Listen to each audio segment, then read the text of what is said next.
It was the 1980s. Ronald Reagan was president. The economy was booming. And Dynasty was the most watched television series in the world. This is quite finished. I haven't.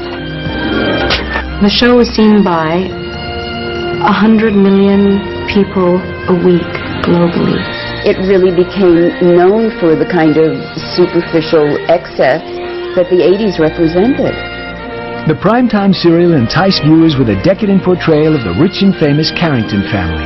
Alexis fought with her tongue, while Crystal fought with her fist. There's something very sleazy about some of the things we had to do. The Moldavian massacre. I mean, there's when we just maxed out to total outrageousness. Went over the top. We OD'd on it. What Dynasty lacked incredible storylines, the show made up for with beauty and opulence. It had quality, it had class, it had style. Everything to do with Dynasty was like a frenzy. Everything. Dynasty, Dynasty, Dynasty. It's fun to be on the #1 show that really is about wearing pretty clothes. That's really what it was about. I mean, what else? What do you remember about Dynasty, the plot of Dynasty? Camera mark. In the next 2 hours, we will take you on a behind-the-scenes tour of Dynasty, a soap opera with plenty of off-camera dramatics. She asked off the show, and it broke our heart. You know, you do what you have to do to keep people happy. He wasn't happy, we weren't happy, and we used it as an opportunity to let him go. This was king of the movies for a long, long time.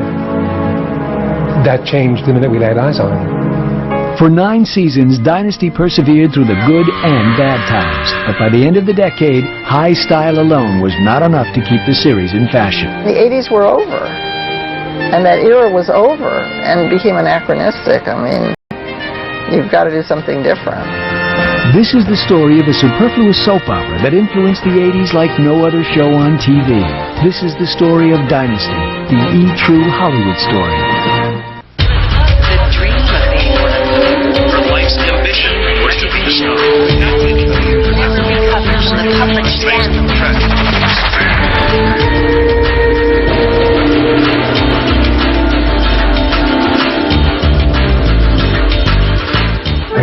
In March 1980, one of the largest audiences in American television history tuned into CBS to watch the red-hot Dallas and find out who shot evil oil magnate J.R. Ewing. The primetime soap opera epitomized glitz, glamour, and greed, and revolutionized television for the next decade. Ted Harbert was a young network executive at ABC when Dallas took the industry by storm. Well, if I'm dead, I've gone to the right place.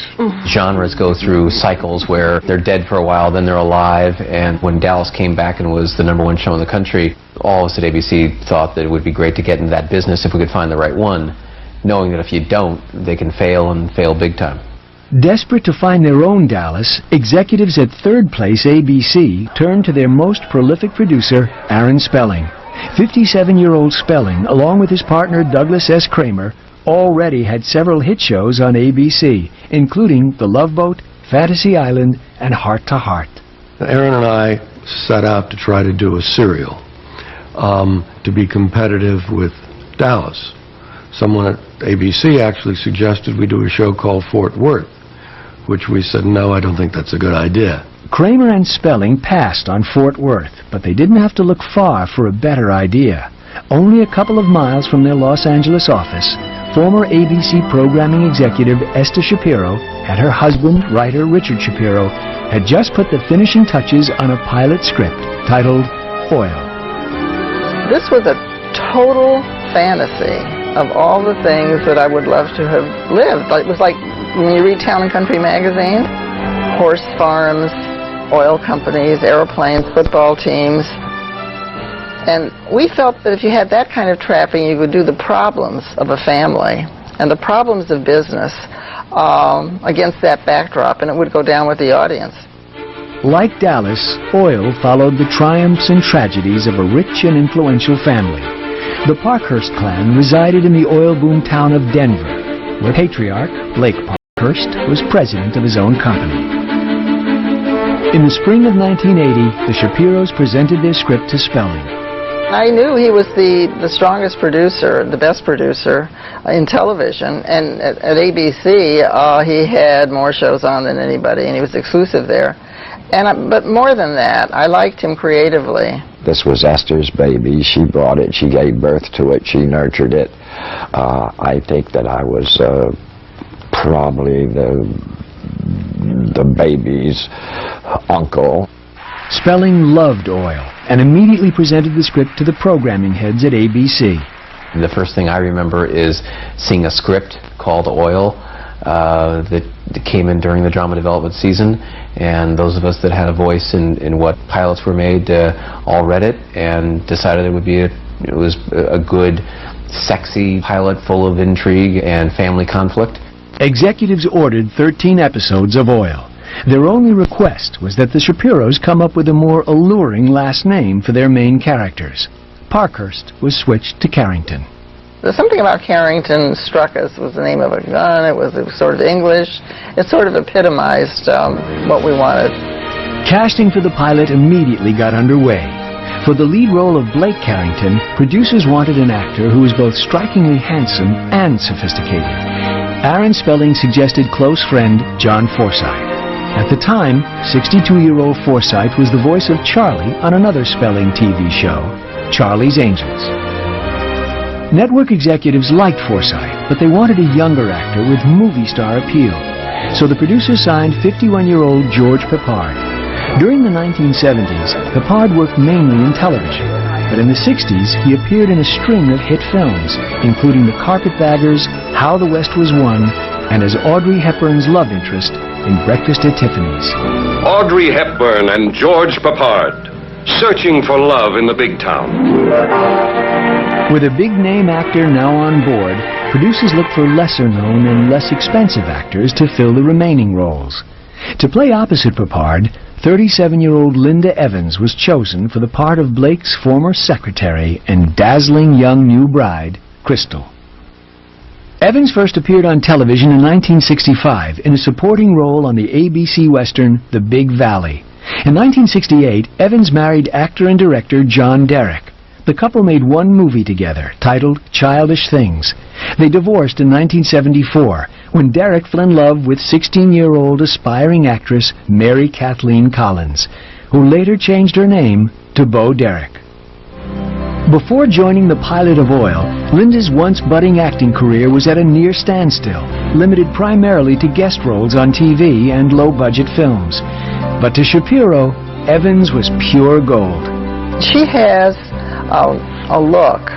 It's everything that's good, everything you want to be, everything women want to be, and everything that men want to love. And she's strong, and she was the moral core of the picture. Following the signing of Peppard and Evans, casting shifted to filling the roles of Blake's two grown children. 25-year-old newcomer Al Corley was cast as Stephen, the troubled gay son. The only reason I actually, as I said, really did this and wanted to do this television series was the fact that it was a homosexual character, and that was really something new and was really a challenge. The part of the spoiled, self-centered daughter, Fallon, went to 27-year-old Pamela Sue Martin. Martin previously starred on the short-lived TV series The Nancy Drew Mysteries.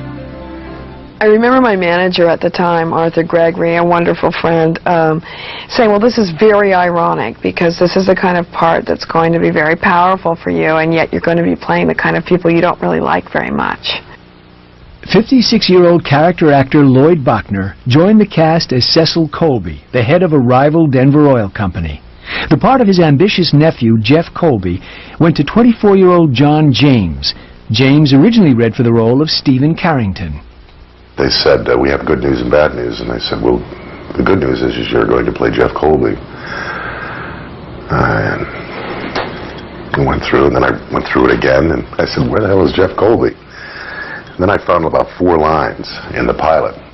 The ensemble cast was completed with the additions of 38-year-old Bo Hopkins as oil geologist Matthew Blaisdell and 29-year-old Pamela Bellwood as his emotionally unstable wife, Claudia. Bellwood was on a family camping trip in Death Valley when she got the news.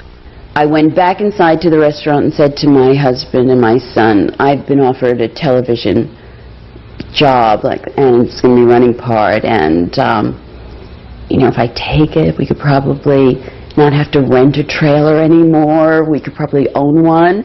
Producers could not afford the high cost of shooting on location in Denver, where the show was set. So instead, they looked around California for the biggest and fanciest home they could find to serve as the Carringtons' residence. I saw this mansion, and I started to cry. I mean, it was absolutely my fantasy, this 48-room dollhouse that I'd never had as a kid. And I got so attached to those rooms, and so I said, we've got to shoot this here. And we did. The Filoli Mansion was located in Woodside, just outside San Francisco. The sprawling estate was also used in the 1978 Warren Beatty movie, Heaven Can Wait. In the summer of 1980, the cast and crew spent 3 weeks at the palatial mansion shooting the pilot episode.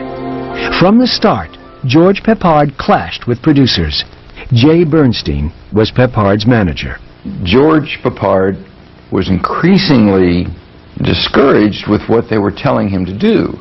They would say, play it meaner, play it more mean-spirited. And George found a sympathy for the character and the role. The guy was not J.R. of Dallas. It was a different character. There was always some sort of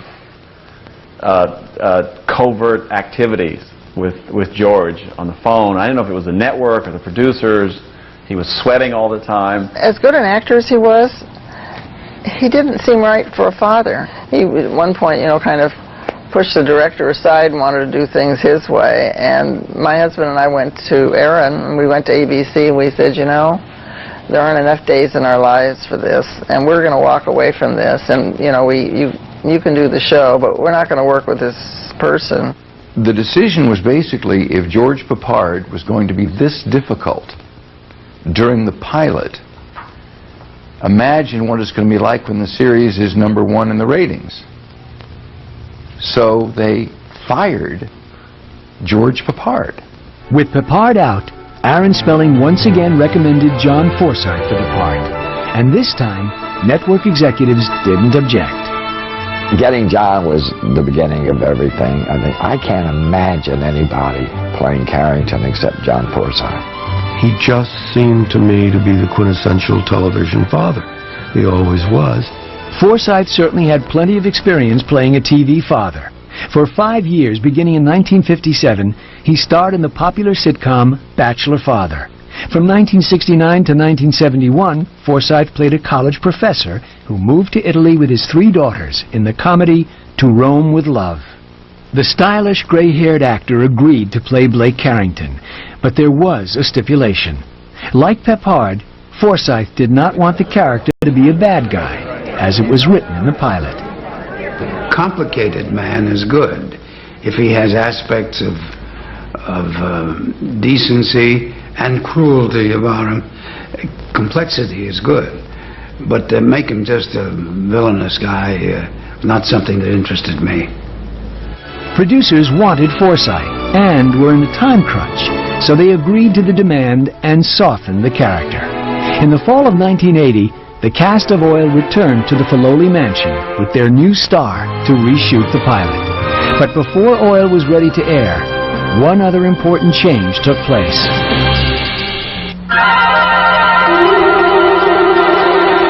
Coming up on the E! True Hollywood Story, a dynamic new name. They ran this contest, and they had 50 titles, and Oil came in dead last. And an unforgettable new face. I used to say, oh, I wish I could be on one of the shows like this. I could be just as bad as JR, if not worse.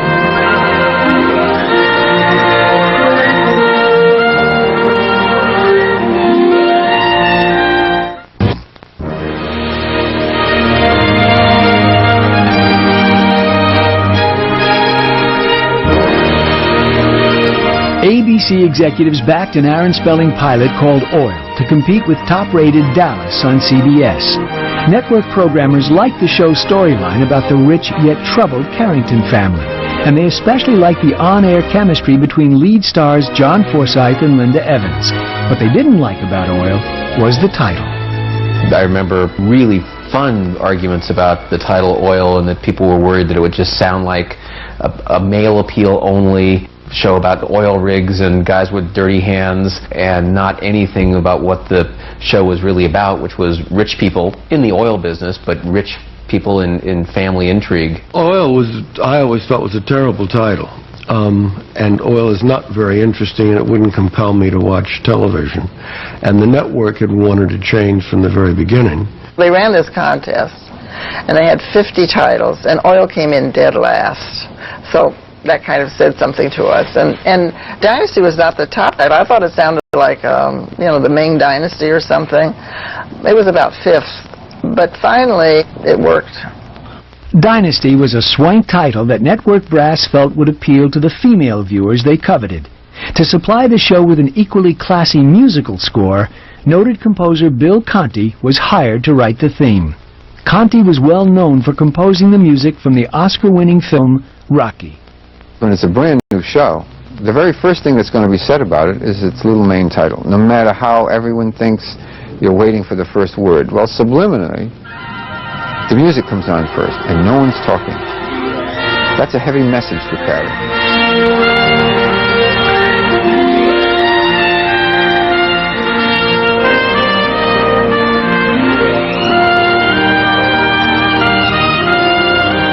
Producers convinced ABC to air the pilot as a 3-hour movie extravaganza, a first in network history. If you're killing two birds with one stone here, the network gets to run a movie. So if your pilot doesn't work for them, they've had a movie. And I think that's why they did it. On Monday, January 12, 1981, 1 week before Ronald Reagan was sworn in as president, Dynasty made its splashy premiere on ABC. In true primetime soap fashion, the pilot was laced with plenty of juicy storylines. Fallon went to bed with the family chauffeur. Stephen revealed his homosexuality, and Blake married his much younger former secretary, Crystal. With this ring, I thee wed.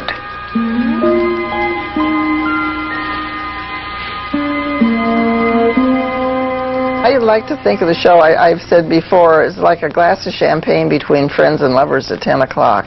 It's just pure enjoyment. This was a kind of fantasy world. Many people admired this kind of heightened picture of American riches, and many people strove for that kind of existence. Dynasty may have been entertaining, but few viewers took notice. The pilot lost its time slot and finished in the middle of the ratings that week. Equally disappointing were the reviews, many of which called Dynasty a cheap ripoff of Dallas. I don't think Aaron's ever depended on critical reviews for his success, and that's kind of interesting because he really had a pulse on what the audience wanted as opposed to what the critics wanted. Nobody felt that he was doing anything of tremendous meaning or long-lasting meaning, but it was pop culture, and pop culture is always criticized. The unflattering comparisons to Dallas didn't bother the producers of Dynasty. They felt there were many differences. For instance, Dynasty had the first gay character in a primetime drama. Stephen Carrington was played by Al Corley. The fact that they chose an actor like me, someone who's not stereotypical gay or effeminate or had all of these sort of stereotypical cliches, was really a good thing. I thought that they had the right idea. We all agreed that it was a very good idea because it gave an opportunity to bring some dramatic elements to the show that we would not have had if we not had the character. But ABC executives worried about public backlash and almost didn't allow the character in the show. The sales department was nervous and the affiliate relations department was nervous. There were a lot of people that were nervous that we're going to get letters and even some stations preempting the show. The network didn't want it at all. Aaron was very uncomfortable with it. It had never been done on television, and it's always harder to do things the first time out.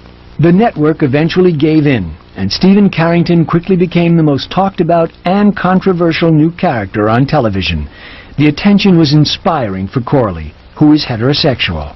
The idea for me was if there was some factory worker in Cleveland who comes home and has a beer in his hand and is watching television and he sees this character on the screen, Stephen Carrington, and he looks, and after he watches a couple shows, goes, you know, he's like a normal guy. Huh. I never thought about it that way. Then I thought that perhaps I could succeed. in showing somebody another side. Despite all the publicity, good and bad, Dynasty didn't improve much in the ratings during the show's short first season run. The heads of programming at ABC hinted the series might not be renewed. If it hadn't been for Aaron Spelling's clout and Aaron's reputation and the extraordinary deal that Aaron and I had at ABC, there would have been no discussion and the show just would have been canceled. To save their show, creators Richard and Esther Shapiro went back to the drawing board. They came up with a colorful new character. Alexis Carrington was written in as the scheming and greedy ex-wife of Blake Carrington and the mother of his 2 children. She was described as the female J.R. Ewing, an outright vixen.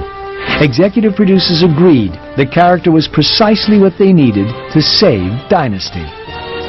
We then were able to say to the network, return us and we'll give you the biggest piece of television casting ever seen.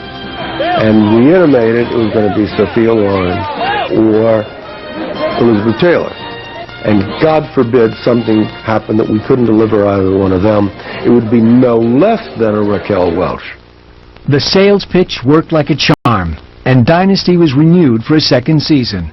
In April 1981, Alexis Carrington was introduced as a mystery guest during the last episode of the first season. The character's identity remained a secret, though, since producers had not yet found the right actress to fill the role. We cast a friend of mine. We put her in a big hat at the end of the first season, and she comes into the court scene. Casting for Alexis Carrington shifted into high gear when the show went on hiatus that summer. Elizabeth Taylor and Raquel Welch weren't interested, as producers hoped, and a meeting with Academy Award-winning actress Sophia Loren failed to strike a deal.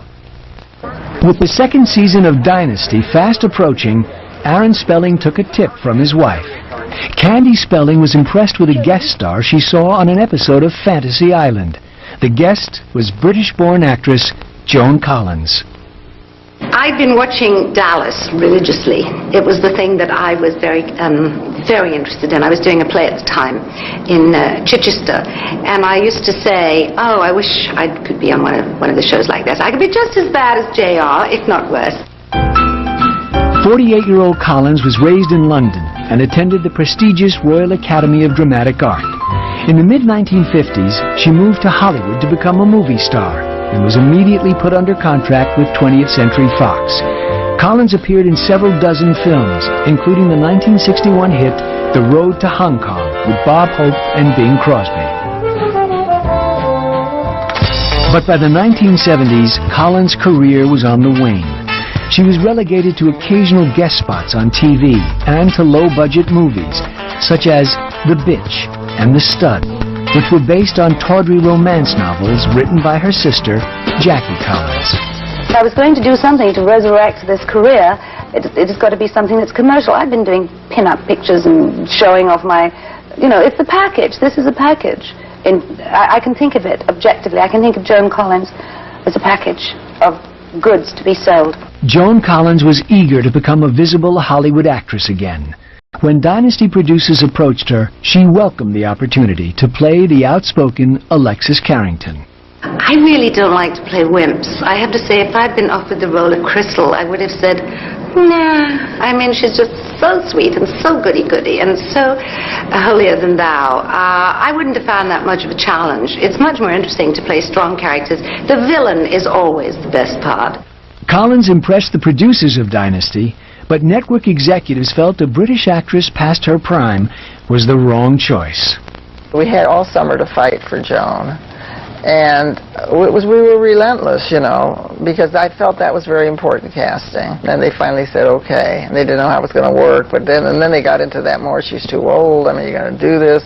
The has-been. I said, that's what we do. We have has-beens and never will be's, and we'll make stars out of them, Coming up, Alexis takes center stage. Everybody was like, wait a second, this is our show. Who are you? And later, Fallon skips town. I thought she was stupid. It's the complete opposite of the rat deserting the sinking ship.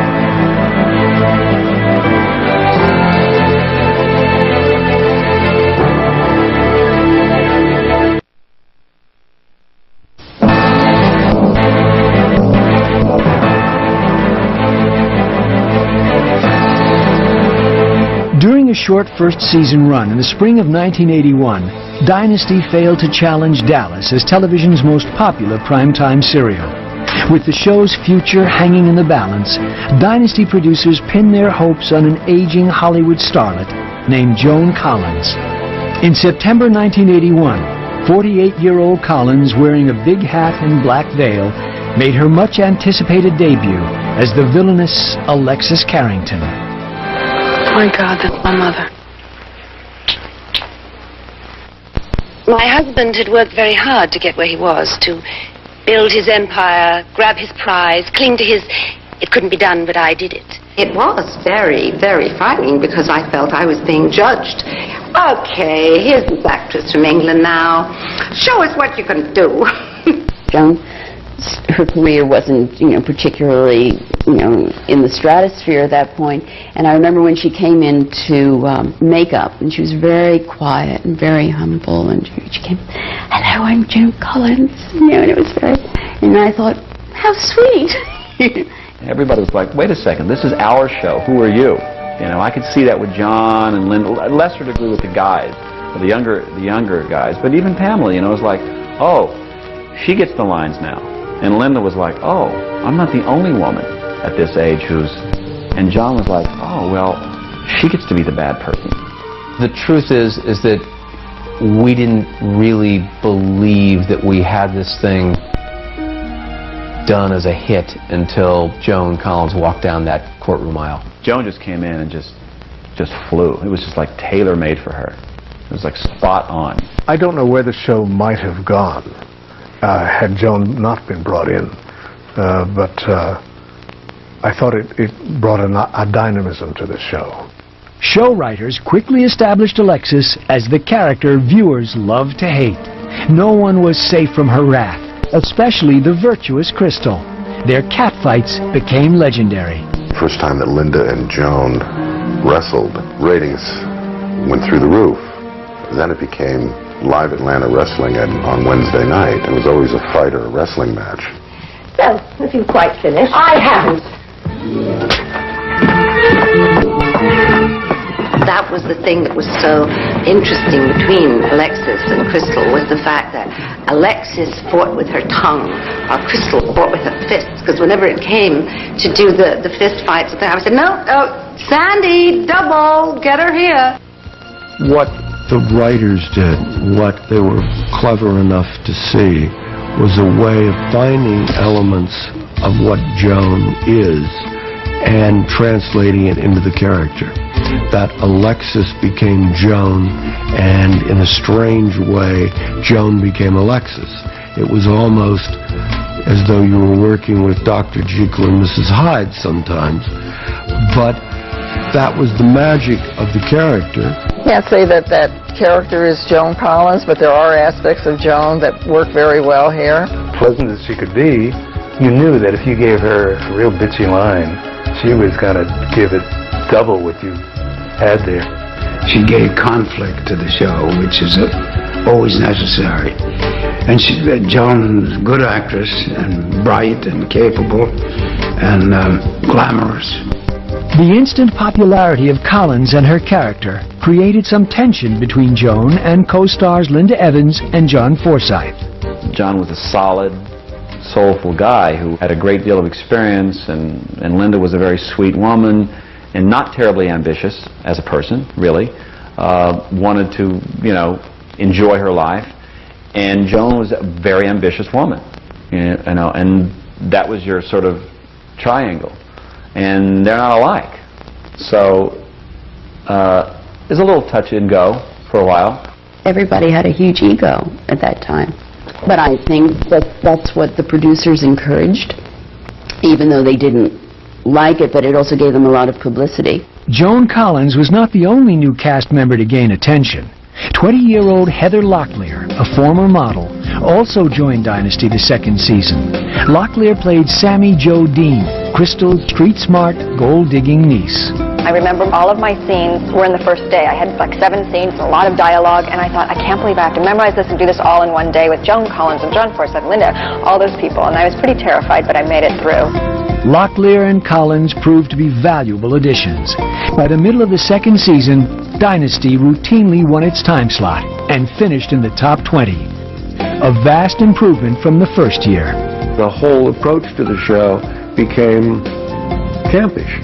And that's really what worked for the audience. It made our show unique and distinctive. The change in direction may have boosted Dynasty's ratings, but not everyone was happy with the result. It became more and more this sort of glamour show thing, you know, which once again was not really my cup of tea, but, you know, it was very popular in the 80s. I thought it was fun. I thought it was outrageous, and that's what, you know, you had to play it. How can you say some of the stuff I said? How can you say it and be normal? It had the dramatic elements and enough salaciousness, too, that interested the audiences. There's something very sleazy about some of the things we had to do. John and Linda always kind of instinctively fought it, and their scenes together, they kept working and asking for more of a reality base. 26-year-old Al Corley was particularly disgruntled by the show's unrealistic tone. Corley played a homosexual, but his character wasn't allowed to display even the slightest affection for another man.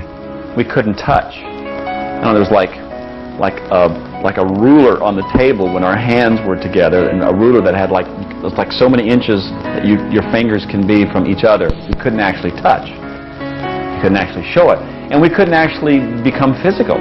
Corley became so disillusioned with Dynasty that at the end of the second season, he asked to be released from his contract. I think there were some people that were upset that they had found me, and how could I, after having found me and given me a few minutes of fame, how could I even possibly think about wanting to leave the show, you know, as kind of a double-crosser? And I could understand that. After a heated discussion with executive producer Douglas S. Kramer, Corley was officially fired in the spring of 1982. He wasn't happy, we weren't happy, and we used it as an opportunity to let him go. I know there was a lot of yelling up there. We could hear it about 2 blocks away. Soon after Corley was fired, Lloyd Bachner's character, Cecil Colby, suffered a fatal heart attack. Just a couple of weeks earlier, Bachner was promised his job was safe. I presented them with my questions about the future of the character, and I was assured that I was not going to die. But there was miscommunication somewhere, and indeed I did. Over the years, the revolving door of talent turned out to be the one constant on Dynasty. Following Corley's hasty departure, another actor was brought in to replace him. We did something I had never done. It's done in daytime television a lot. We didn't change the role. We just brought in another actor to play the same role that Al played. In the fall of 1982, the part of Stephen Carrington was recast with 24-year-old daytime soap actor Jack Coleman. The character's rapid change in appearance was attributed to plastic surgery he received after suffering severe burns in an overseas oil rig accident. It was pretty remarkable coming out of those bandages and not a scar or a stitch anywhere. They did a really good job there somewhere in the South China Sea. Coleman was one of 3 new actors to join Dynasty. 38-year-old Michael Nader was cast as Farnsworth Dex Dexter, a handsome mining engineer who had the hots for Alexis. Nader beat out 400 other applicants for the part. Funny thing about that, it only happened that day, and it's never happened again. As I walked in and Joan was lighting up a cigarette in her inimitable way, you know, and she sort of looked up, and we connected visually, and I went, holy moly, I've got this gig. This is the one. This is the one. And he was terrific. We have this great chemistry. I mean, there was a great danger about Michael, and he brought that danger in, and sensuality and sexuality. Joining Coleman and Nader was 37-year-old Gordon Thompson. He took on the role of Adam Carrington, the long-lost son of Blake and Alexis. I think they needed a man to be a son of a bitch. I think that's interesting. And I think the colors that the character brought to the show were really essential. Otherwise, it would have been just one big catfight. The constant comings and goings among the cast didn't bother viewers. During the 3rd season, Dynasty catapulted into the top 10. And it wasn't long before the outrageous primetime soap became the most watched show in the world. I realized that I was on a very hot show. It was bigger than any of us, and people were absolutely insane about it. Coming up, Dynasty Mania. So many people, when we came out, surged forward that the body weight against the glass cases and everything broke the glass. And later, fear over a love scene. AIDS can't be transmitted by a kiss, but at that time we thought so.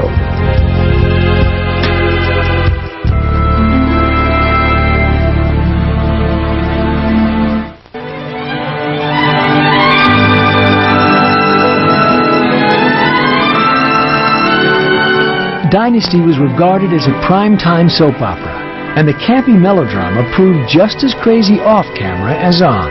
Actors bickered over their storylines, while producers created and eliminated characters at rapid speed. Surprisingly, the behind-the-scenes antics only made the series more popular. By the 4th season in 1983, Dynasty was the #3 rated show on television. I always thought that if we could find the right way to do Dynasty, it could run a decade. But that right way had to be a style and a tone, an approach that made it quite different from Dallas, but that was compelling. Critics continued to bash Dynasty, but viewers were enticed by a modern-day peek into the lifestyles of the rich and famous. It was just a way of saying, God, look how these rich bastards are living, so I can hate them now. But they love to hate them, and that was the whole idea of the show. It really became known for the kind of superficial excess that the 80s represented.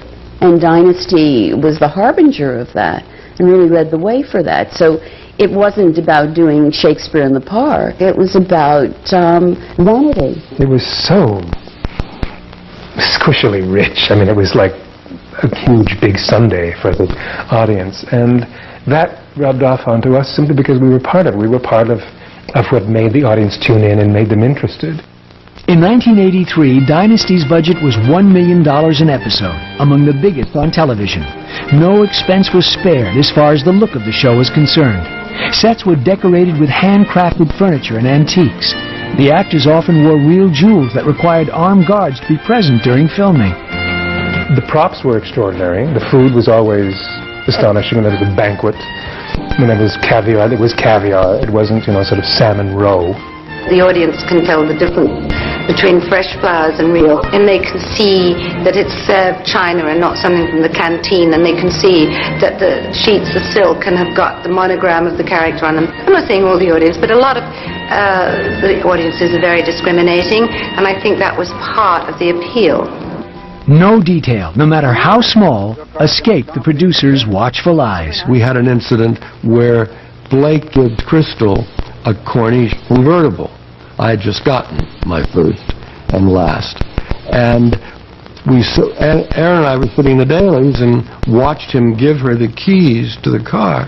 And we both turned and looked at each other and said, "Those aren't Rolls-Royce keys. My God." And Aaron said, "You can't do this. All America will know we made a horrible mistake." The greatest attention to detail was reserved for the clothes. Designer Nolan Miller was given carte blanche to make the men and women of Dynasty the most elegantly dressed on television.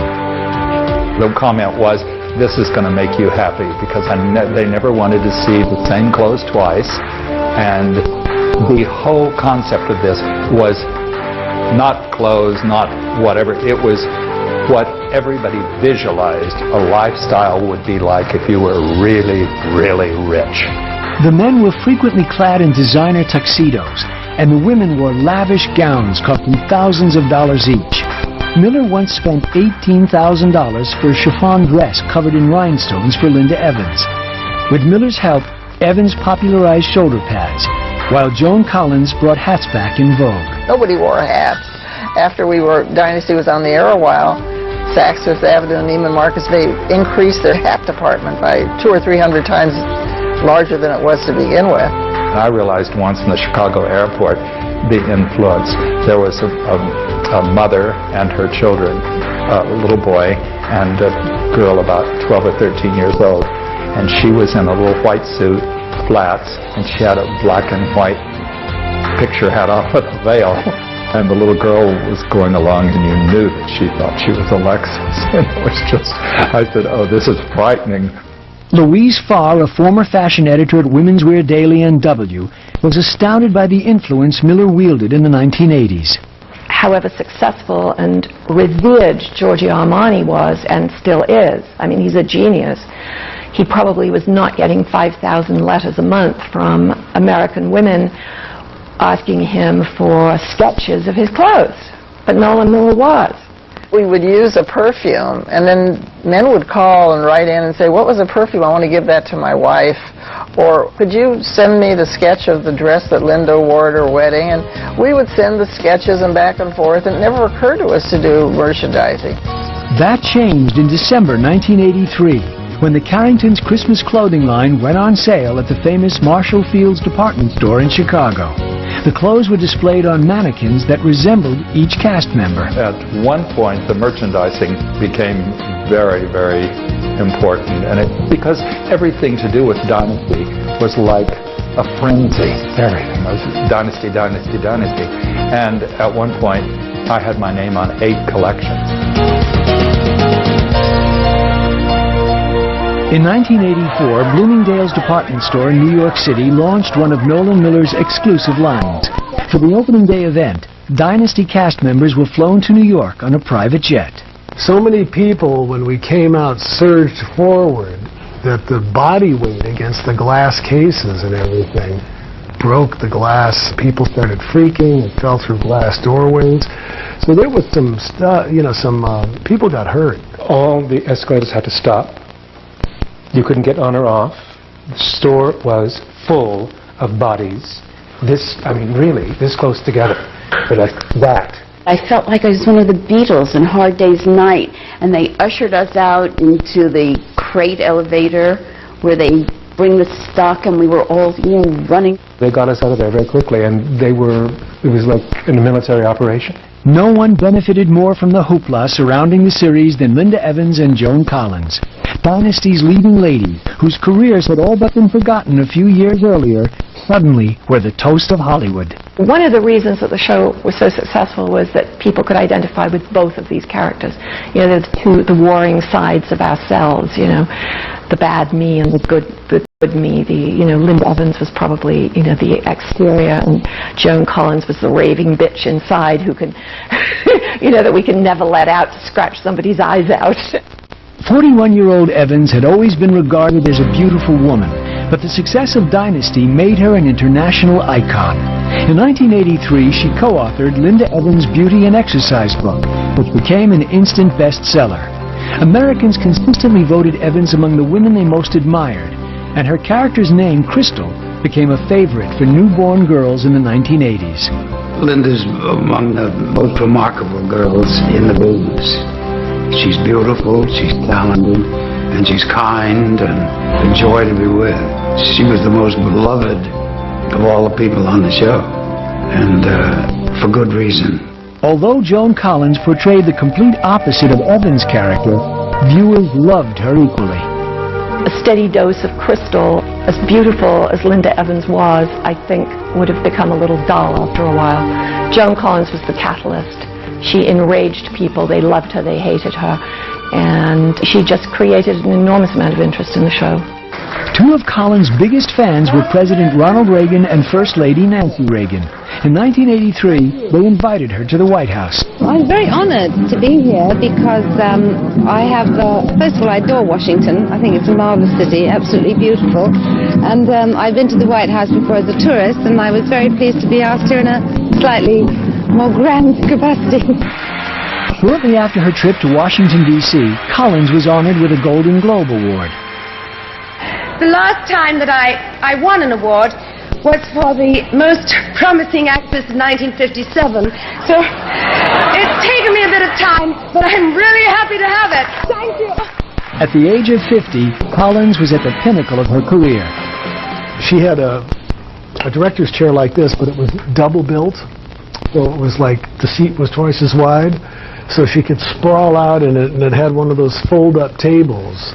And on it would be every magazine every day that Joan was in, worldwide, brought in by her secretary.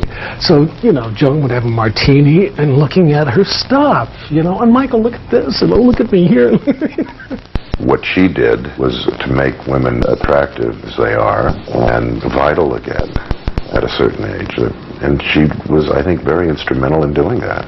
The widespread appeal of Joan Collins and Linda Evans helped earn the series a cult following. In the mid-1980s, Dynasty viewing parties were the rage. At the Hip Studio One discotheque in West Hollywood, California, more than 1,000 men and women showed up every Wednesday night to watch their favorite show and to heckle their favorite characters. Scott Forbes owned the club. We loved the bitch fights the most, I guess I could say, when they would slap each other and call each other names. The entire audience, so the crowd in the discotheque would scream, go crazy. The one scene where they had the pool fight, where they both fell into the pool, I think was the biggest scene I remember at the club. Everyone just went wild. Dynasty mania was so strong that creator Esther Shapiro convinced former President Gerald Ford and Secretary of State Henry Kissinger to make cameos during one episode. Very, very good, Blake. It's wonderful to see you. Henry, hello. Oh, Alexis, good to see you. Good to see you. I haven't seen you since Portofino. It was fun. As the fourth season came to a close in the spring of 1984, Dynasty was seemingly on top of the world. But the jubilant cast and crew were about to get a harsh dose of reality from a Hollywood legend. None of us really knew what it was, but what we did know was that whatever it was highly contagious, so we were told by people not to go near him if possible.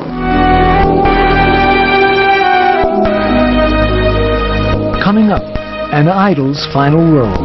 This was king of the movies for a long, long time. That changed the minute we laid eyes on him. And later, a star's tearful goodbye. I knew all great things have to come to an end one day. And, but okay, well, it's fine.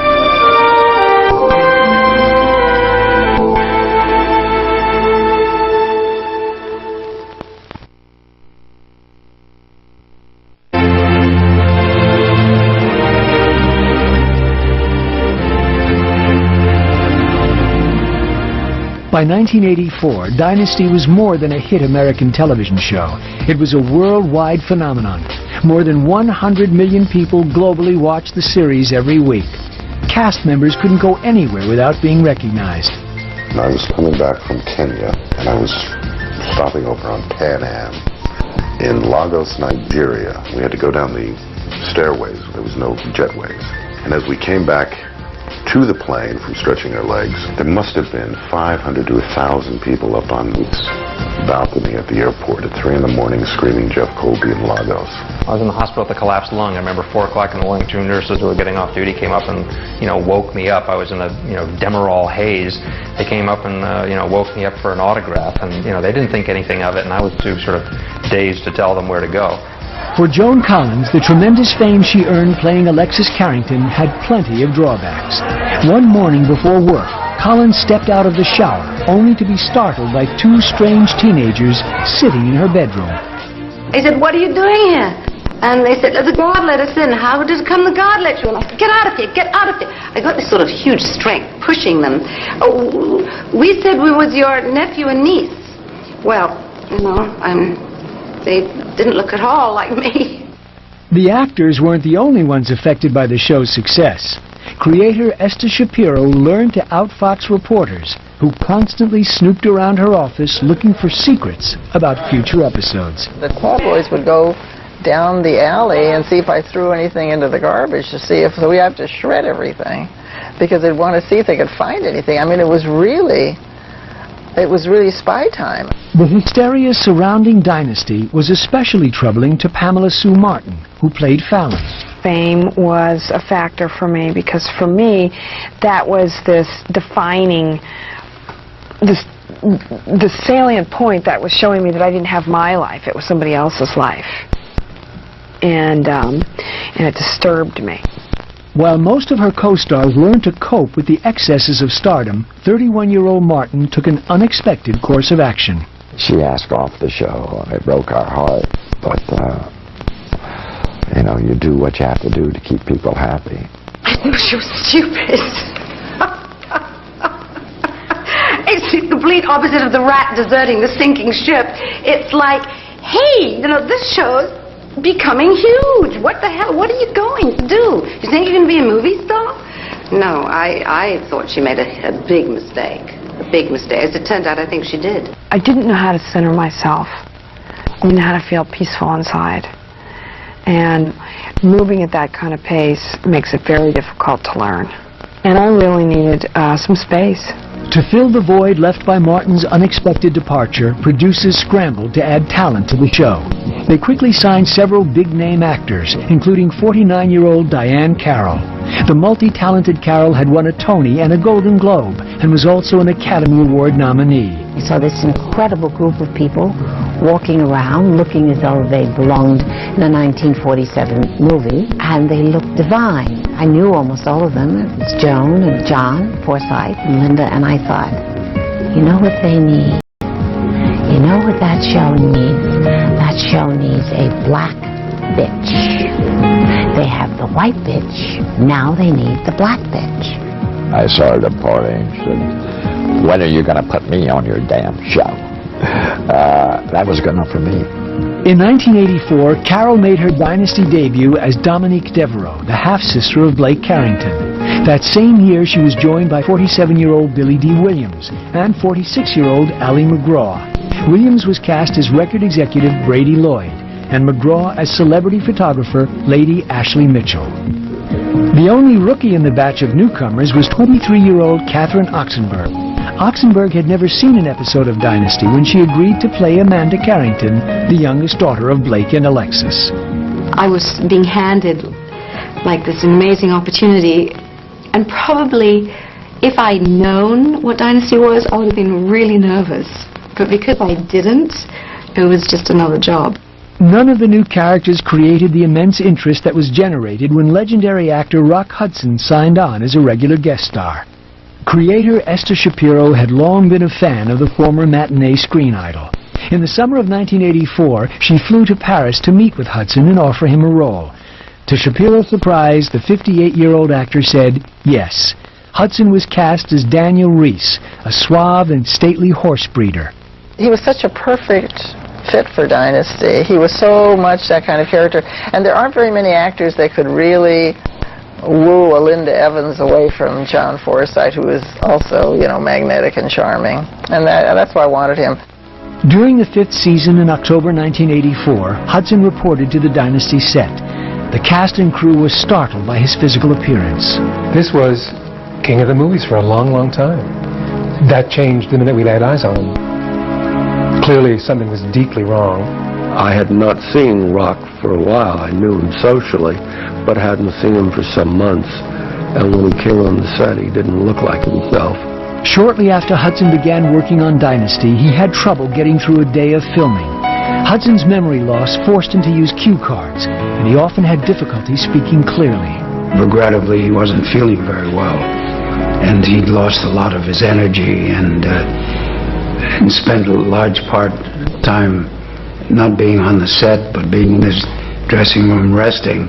I do remember him in the dressing room, and I remember thinking, he's so gaunt, and just attributing it to old age. I mean, I don't know how old he was at that point, but that he had aged. And he said, Ed, do you mind if I ask you a question? I said, of course not. I thought it was going to be something about plotting, and I'd have to say, well, the powers that be, And he said, do you go to dailies? And I said, yeah, every day. And he said, how do I look?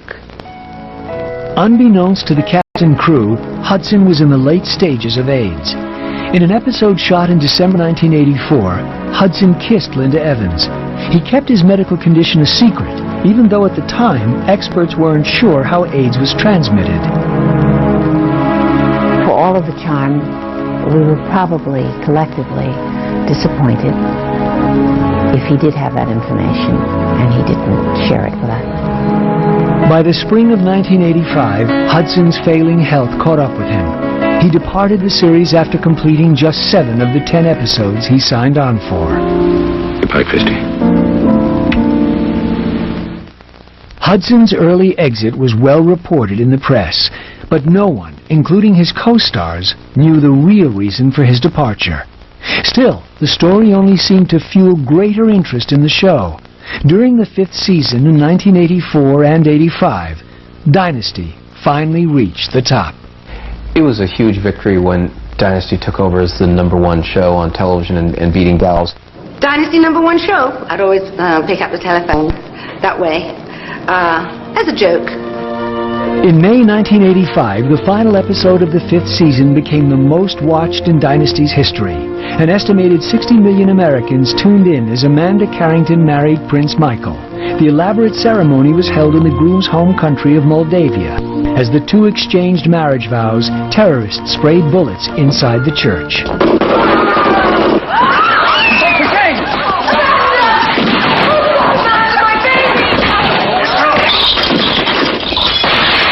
After the tragic events that occurred at the World Trade Center in New York City, a storyline surrounding a terrorist attack today would most likely be considered inappropriate material for a primetime soap opera. The sight that I will never forget is that we were all shot. All of us had been shot, and we were lying there as the camera panned around, so that the mystery as to who could possibly survive this horrendous revolutionary act. The Moldavia massacre wasn't just a cliffhanger for the audience. The actors didn't know the outcome either. Producers would come around with bottles of sugar, the fake blood, and dab it on various characters depending on how the negotiations were doing and whether the characters were going to be written out of the show. So we'd have one eye open just to see who got it between the eyes. It was a cliffhanger to us. Those contracts had not been figured out. It was that negotiating blip. Outside John, Joan, and Linda, I think a bunch of us were up for renewal. So part of the knowledge was that a bunch of us ain't getting up. The Moldavia massacre was the most talked about episode on TV that year. But for many of the cast, the storyline bordered on the absurd, even by Dynasty standards. It was one of the aberrations that the producers and the writers went through. And it was a sore point for the actors. We didn't like it, but we did it and had to do it. The Moldavian massacre in itself might have been the wooden spike, so to speak. I thought it was well produced, but in retrospect, we could have done something else. As producers prepared for a 6th season of Dynasty, they were soon faced with a more pressing issue than who would survive Moldavia. Joan Collins, the show's most identifiable star, threatened to quit if she did not get a pay raise. I felt, and quite rightly, that I should be getting more money. I knew what other people were getting on other series, and so I was not about to come back. Coming up, hostile negotiations. This was the key character on the show, and she was stamping her foot and saying, "I want more money." And later, a dismal Dynasty reunion. I don't think it was explosive. I don't think it did what the network thought it would do.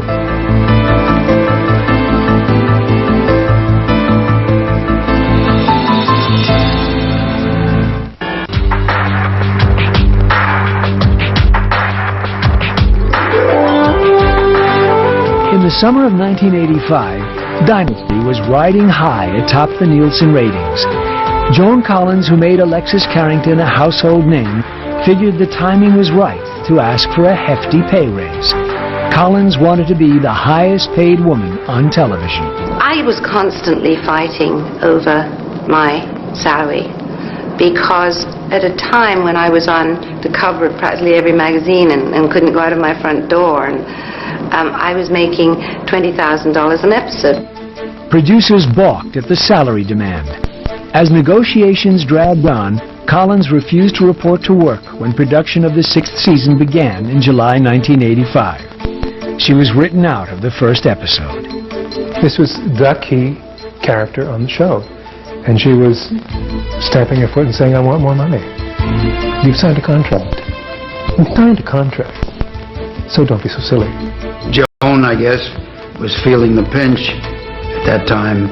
She was trying to build a house, and she had some personal problems, so she tried to get more money.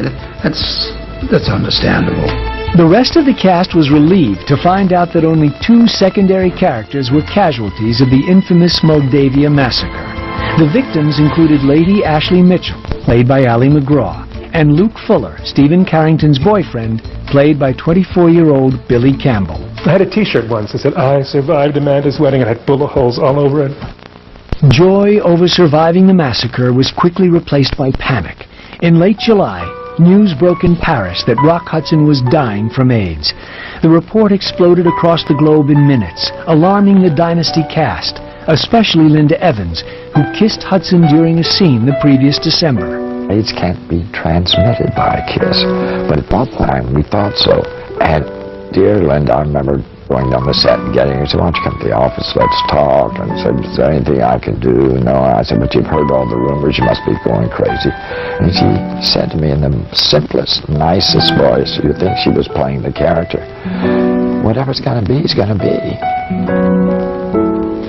That was Linda. People did panic, and I think there was a lot of unnecessary fear. But I think it was very early days, and I think the press certainly stoked that as well. As the story played out in the press, Evans and several of her co-stars received AIDS tests. All turned out negative. 2 months after the devastating news broke, Hudson died at his Beverly Hills home. He was 59. The scare on the Dynasty set calmed considerably by the time Joan Collins signed a lucrative new contract that increased her salary to a reported $60,000 an episode. Collins rejoined the cast in August 1985, missing only 1 show. You don't get an Alexis very often in a lifetime. And I knew Joan realized that. And she was then getting a real, for television in the 80s, a real chunk of change, as they say. She has you over a barrel. You got to pay. I don't remember what we ended up paying, but it was a lot. Joan's much heralded return wasn't enough to halt the reversal of fortune Dynasty experienced in the fall of 1985. The opening episode of the 6th season failed to hold on to the #1 rating. The NBC comedy The Cosby Show took over the ratings crown. A month into the season, Dynasty wasn't even in the top 10. We didn't keep it full of energy and freshness and newness, which the audience expected. And when you're that big a hit and that talked about, the problem is twice as hard. Some cast members blame the sudden ratings slide on the fact that producers were busy with a new spin-off. We were worried that it might weaken Dynasty creatively, but networks are selfish organizations that want more, and spin-offs are a great way to get a new hit if you can. In November 1985, The Colbys premiered on ABC. The series followed the lives of the wealthy Colby family, who resided and worked in Los Angeles. Veteran actors Charlton Heston and Barbara Stanwyck were cast in the lead role. John James played their nephew, Jeff Colby. From a fellow who had 6 lines in the pilot and no family, 5 years later to have the Colbys was pretty cool. I thought that was kind of neat. And I went for it. The Colbys also marked the return of Fallon Carrington. Pamela Sue Martin refused to reprise the role, so she was replaced by 25-year-old Emma Samms. Samms, who was British and looked nothing like Martin, was a well-known daytime star on General Hospital. I was well prepared for being a replacement because I had on General Hospital been the new love interest for Luke after Luke and Laura. So that was a challenge right there, and I knew that the trick was to be have low expectations, be very low-key, don't go in with any kind of an attitude, and just sort of keep your head down until people get used to you, basically. Despite the impressive lineup of actors, the Colbys failed to find an audience. Producers blamed the mediocre ratings on the Thursday night time slot, opposite the hit comedies Cheers and Night Court. The problems with the Colbys didn't generate sympathy among the actors on Dynasty. Their show never regained the #1 rating. I do think that there was a dilution of talent and resources that was probably not particularly beneficial for Dynasty. Plot suffered. Attention to detail. Goes. Dynasty's tumble from the top resulted in finger-pointing between actors, producers, and network executives. By the end of the 6th season, 2 key cast members were fired. Original cast member Pamela Bellwood was reportedly written out when producers found out she was pregnant. Her character died in a hotel fire. I felt in the end, she kind of died a horrible death. That was, there were reasons that happened behind the scenes, and I didn't want her to go badly. I really didn't want her to go badly. After Catherine Oxenberg asked for a small increase from her $15,000 a week salary, she was immediately shown the door. It was amicable, and they promised that they wouldn't print anything, and the next day in the front cover of the Hollywood Reporter, Oxenberg terminated, like in bold highlights, and I was like, ugh. The cast shakeups didn't stop the bleeding. CBS moved Magnum PI to Wednesday nights in the fall of 1986, and the Tom Selleck series routinely beat Dynasty. The show dropped out of the top 20. The juice and the vigor that made the show so exciting was drained away, and absurd plots were introduced in that place of real human vigor. The news was even worse for the Colbys, as the sophomore series dropped to the bottom of the ratings. Not even an outlandish plot involving aliens spurred audience interest.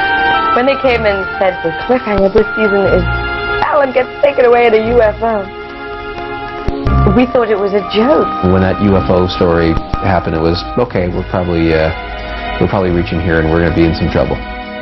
The Colbys was canceled in the spring of 1987.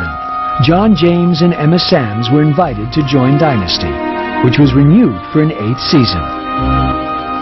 For the second time in 2 years, Joan Collins threatened to quit if she didn't receive more money.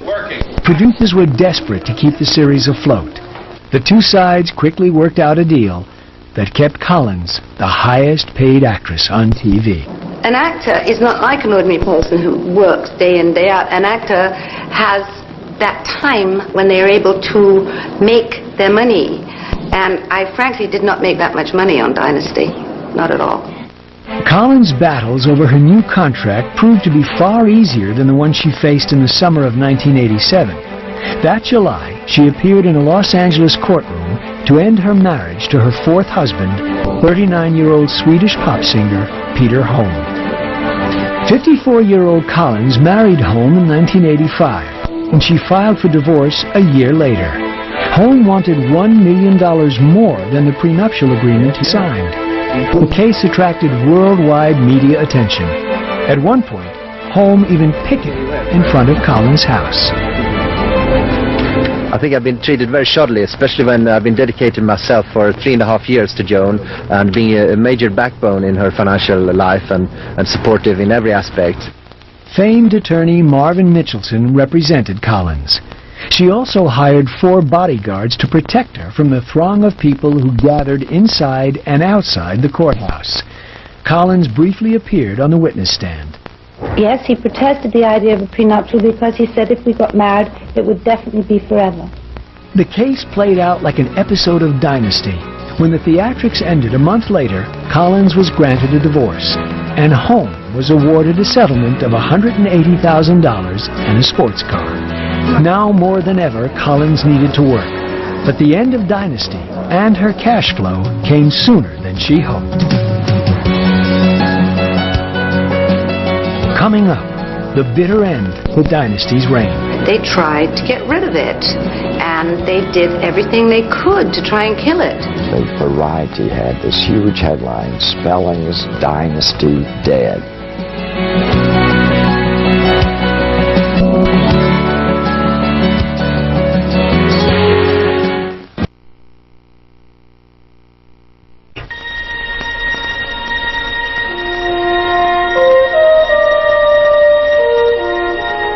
In 2 short years, Dynasty went from number 1 to number 24, one of the fastest tumbles in TV ratings history. The series still attracted enough viewers to stay on the air, but the demise was a slow and often painful process. audiences sense when things are not quite right with the script and with the storylines, and they lose interest in what the project is. The scripts became really bad. They really did. And I think everybody will admit that. Even Doug and Aaron will admit that the scripts became ludicrous. We read the paper. You can see what's happened. We read the script and we could see what was happening. Sure, we were aware of it. And at the same time, there's nothing much we could do. Jack Coleman decided the best thing he could do was jump ship. At the end of the 8th season in the spring of 1988, he asked to be released from his contract. There was a play that I really wanted to do, which became very successful. We did it at the Taper and we did it on Broadway. So I would not have gotten the chance to do that, and I was, very much interested in what I thought was the next phase of my career. The 8th season was also the end of the road for Diane Carroll. Carroll joined Dynasty in 1984 amid much fanfare, but when she left, there was barely a mention in the press. I tried desperately to put some ideas on paper, as so many actors have done in the past. Eventually, after a short period of time, I realized that the creators of Dominique Devereaux were not that interested in Dominique anymore. For those who stayed, the 8th and 9th seasons of Dynasty barely resembled the glory years. ABC's once prized series was now an afterthought, receiving almost no marketing or promotion. The ratings continued to plummet. The network wanted to kill Dynasty.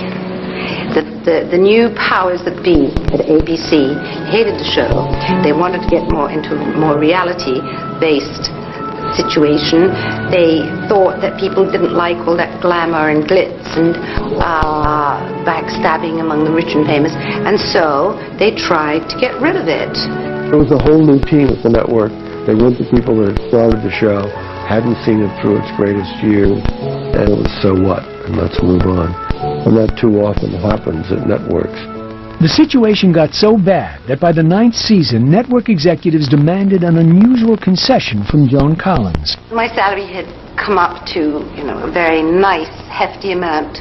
And then they said they couldn't afford to pay me every week, so I could only be in like 6 out of 10. So I was saying, oh, okay, so you're kicking me out. Am I not the goose that laid the golden egg? No, not really. The uncertainty surrounding Dynasty's future prompted Linda Evans to abruptly leave the series 6 episodes into the 9th season. I knew all great things have to come to an end one day, and said, okay, well, it's time. I loved doing the show. I needed a life, and it was to go have a life while I was still young enough to enjoy my life.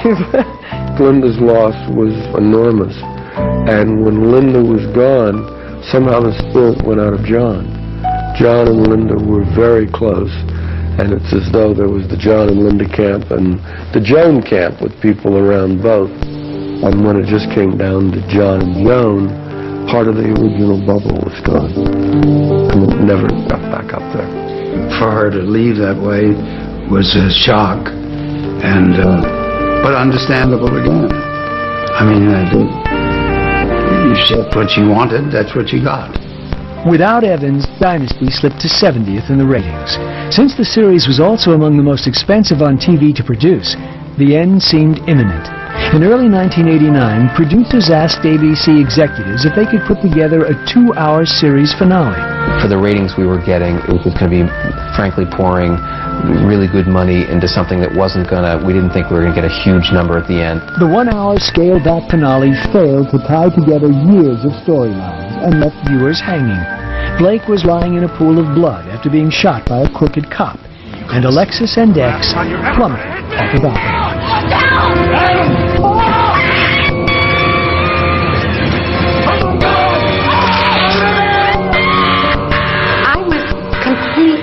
Appalled and disgusted when I saw the last episode.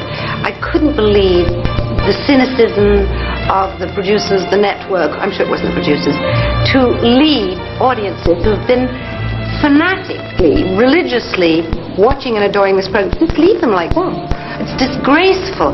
It really is shocking that, and it really goes to prove that the brass don't really care about the audience at all. It was really a disappointment that we didn't go out better and that we didn't have the opportunity come back up to Moldavia or something that would establish the show as leaving with the same glory that it had early on. As expected, Dynasty was officially canceled in the spring of 1989 after 9 seasons and 217 episodes. It was the one show we were still doing, and when we were canceled, the Variety had this huge headline, Spellings, Dynasty dead. But Dynasty was not in quotation marks. And I've never forgotten that. I don't think I've ever been so hurt in my life. The lengthy up-and-down run of Dynasty took an emotional and physical toll on the cast. After the series ended, many of the actors moved far away from the spotlight. John Forsythe bought a ranch outside of Santa Barbara, California. Linda Evans built a house in Washington. John James purchased a farm in upstate New York. And Joan Collins returned to her native England. As far as I was concerned, as soon as Dynasty finished, I was out of Hollywood. I had sold my house, and I went and I bought an apartment in London, and I went back to the theater, which is what I wanted to do, and I wasn't interested in doing anything in television at all for many years. Those who remained in Hollywood found the transition from a primetime soap to another TV series particularly challenging. In 1991, Jack Coleman got a break when he landed a starring role in the series Nightmare Cafe, produced by Wes Craven. Unfortunately, the NBC thriller lasted only 4 months. Michael Nader and Gordon Thompson received a warmer reception in daytime television. Nader joined All My Children, while Thompson became a regular on Santa Barbara. But as the cast tried hard to put Dynasty behind them, a plan was being formulated for a reunion movie. This was really a result of the guilt we felt that we left the audience there hanging, that we got all those letters and that we knew that it hadn't been handled properly in the way we ended the show, and so we felt that we had to make it up to the viewers. In 1991, ABC executives greenlit a Dynasty reunion movie. Creators Richard and Esther Shapiro, along with Aaron Spelling, immediately set out to sign the principal cast members. I didn't feel that the script was that good, but they convinced me that it would be helpful to them and to the other actors and all if we all stayed together. So we did. And it might not have been the wisest thing to do. Forsythe, along with co-stars Linda Evans and Joan Collins, agreed to reprise their roles. When Jack Coleman turned down producers because of a scheduling conflict, they contacted Al Corley. Corley originated the part of Stephen Carrington in 1981 and was replaced by Coleman 2 years later. What a great way to come back and end this character, you know. It was my character, it wasn't Jack's, it was mine. I created it, you know, and my ego was the plan. I thought, that's great, so I can start the show and I can end the show. The reunion did not include Gordon Thompson, who played Adam Carrington for 7 seasons. Initially, Thompson agreed to be in the movie, but when producers failed to properly coordinate the shoot schedule with his work on Santa Barbara, they replaced him with another actor. Furious over the mix-up, Thompson sued Aaron Spelling. He hated being sued. I mean, what a hideous thing to do. I didn't want to do it. He made me whatever sort of celebrity I became was because of the job he'd given me. At the same time, my job is my religion, if you like. It's a very important part of who I am. The guy that they cast was completely wrong. I mean, he wasn't like Gordon at all, and I felt really sad about it and very, very angry. In the summer of 1991, the Dynasty reunion movie began filming around Los Angeles. Although the show had been off the air less than 2 years, some of the actors found the first few days back on the job a bit awkward. I'm a lot more independent than Crystal, so I had to remember, you know, go back. I watched some of the old Dynasty shows to sort of remember how it went. Wow, I used to do that. Okay, all right, that's how it is. Okay, that's how I'll do it. But I had to go back and remember because, I mean, life goes on. You can't live in the past. That would be sort of sad, viewing my old films. There's some trepidation, some concern, and some curious interest as to how people were going to be again, whether they were going to be the same as you remember them, or they were going to be different. And everybody was remarkably the same, except for me. I'd grown a little whiter on top, and I think I lost a step or two. The Dynasty reunion movie was slated to run as a miniseries over 2 nights in October 1991. ABC programmers hoped a high rating would bring their biggest franchise of the 80s back to life for yet another possible run. Coming up, Life After Dynasty. Dynasty gave me an international following that I hadn't had before. Dynasty will be named in all our obituaries right off the bat.